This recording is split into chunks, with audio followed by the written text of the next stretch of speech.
Welcome to the Business Leaders Cyber Briefing. I'm Trish. And I'm Tom. And this is Deep Dive number 10. Just a quick note, this briefing is brought to you by Coolwater Cyber. So today we are diving into something new and pretty important, the UK Cyber Governance Code of Practice. That's right. It's a new framework really designed to help medium to large organizations across the UK get a better handle on managing their cyber risks effectively. Medium to large. Okay. So if you're leading a business of that size, Then understanding this code is, well, it's becoming essential, really. It spells out the key actions boards and directors should be thinking about and taking to protect their organizations in, today's digital world. Okay, let's unpack this then. This Cyber Governance Code of Practice. What's the core idea? If a board member hears about this, what's the one thing they absolutely need to grasp first? I think the core idea is that cyber risk governance isn't just an IT department thing anymore. It's a fundamental responsibility right up at the board and director level. Right. And what's interesting is this code gives specific critical actions for that top level. It's not just vague advice. It's a proper framework. And importantly, it's part of a free government support package. Free government support aimed at the board level. That definitely catches the ear. So, okay, if I'm a director trying to figure out our cyber obligations, is this the first document I should reach for? Absolutely. That seems to be the intention. It's designed to be the first point of reference for board members on cybersecurity governance. Right. And they've tried to make it practical. It comes with cyber governance training modules and also a cybersecurity toolkit specifically for boards. So it's quite a rounded package. So it's a supported approach, not just a document dropped on your desk. Exactly. They want leadership to understand and implement it. Okay, that sounds like a more joined-up effort than perhaps we've seen before. How does it fit with other things companies might already be doing, like cyber essentials? Lots of firms are working on that. Yeah, good question. It really complements things like cyber essentials. Think of cyber essentials as being about getting specific technical controls in place. The nuts and bolts. Right. Whereas this code is about making sure the right leadership, the right oversight is happening at the board level over those controls and the wider strategy. Ah, okay. So it's setting the direction and accountability from the top. Precisely. While other frameworks handle more of the sort of tactical steps, it looks like they're building a layered approach, starting with this governance foundation. That makes sense. Who actually put this code together? Was it just a government thing or was there wider input? No, it was definitely collaborative, co-designed with the NCSC, the National Cybersecurity Center. Okay, the technical experts. Yeah, them, but also with governance experts from various industries. So you've got that blend of technical know-how and practical board-level experience. Which should hopefully make it more relevant and workable. That's the idea. And it's very current. It only launched on April 8th, 2025. So it reflects the landscape right now. Okay, good. So we know what it is, who shaped it. Now, who really needs to be paying attention? Is it every single business out there?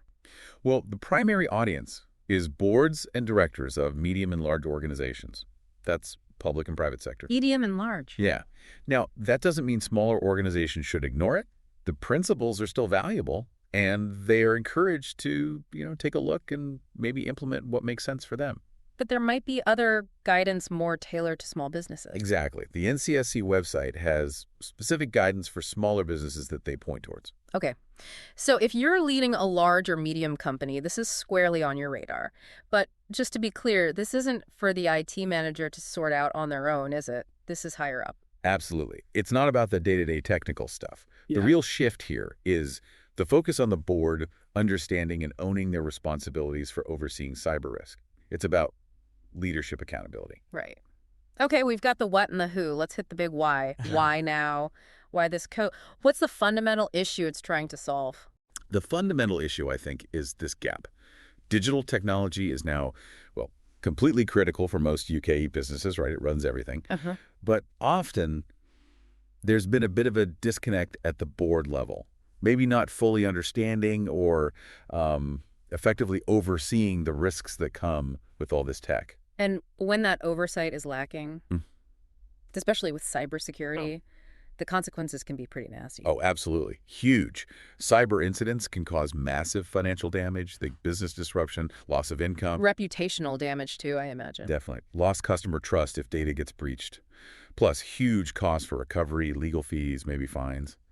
Cyber risk isn't just an IT problem anymore. It's a core business risk, a material risk that can genuinely impact whether a company stays afloat. Wow. So getting the governance right is vital, not just for stability, but also if you want to actually take advantage of new tech like AI confidently. That really elevates the importance. Do we have any hard numbers on how common breaches actually are to sort of underline why this code is needed right now? Yes, the stats are pretty sobering.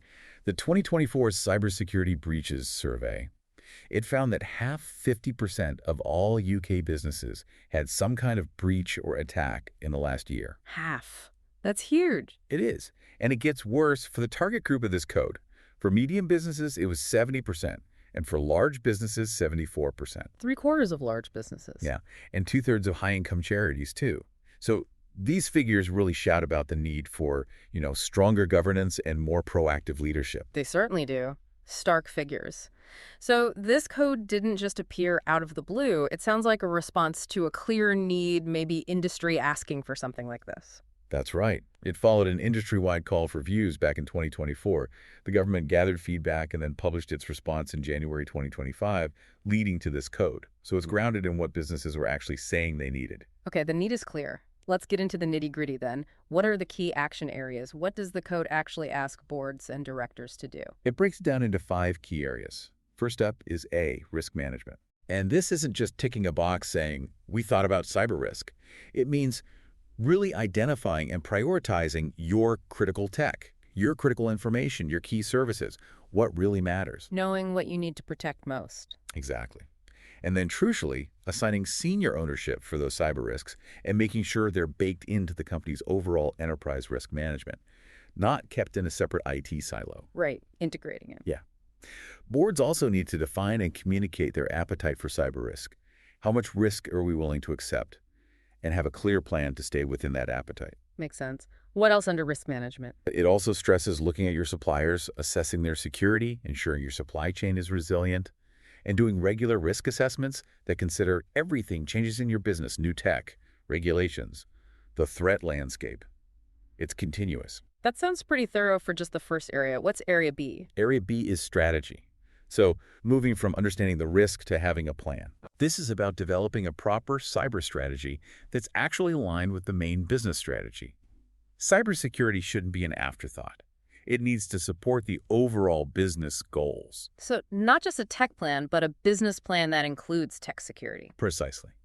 And that strategy needs to match your risk appetite, cover your legal duties, anticipate changes, and importantly, you need to resource it properly. The money question. Always.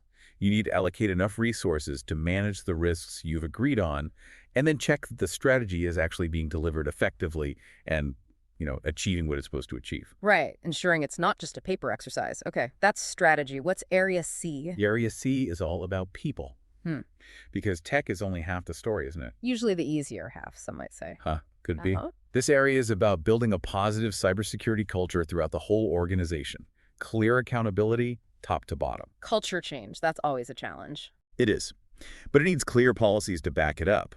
And interestingly, it specifically calls for directors themselves to undertake training to improve their own cyber literacy. So the board needs educating too. Yes.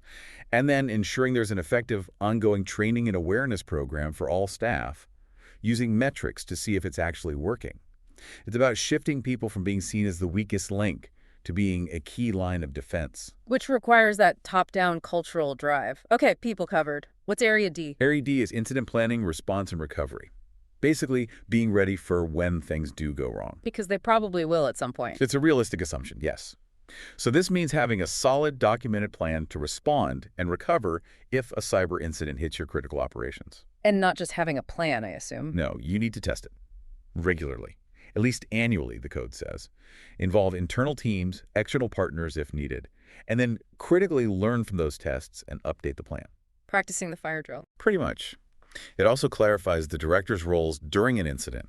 Things like managing regulatory reporting, supporting key decisions under pressure, overseeing communications, and having a proper post-incident review process afterwards to feed lessons back into everything. Learning from mistakes or near misses.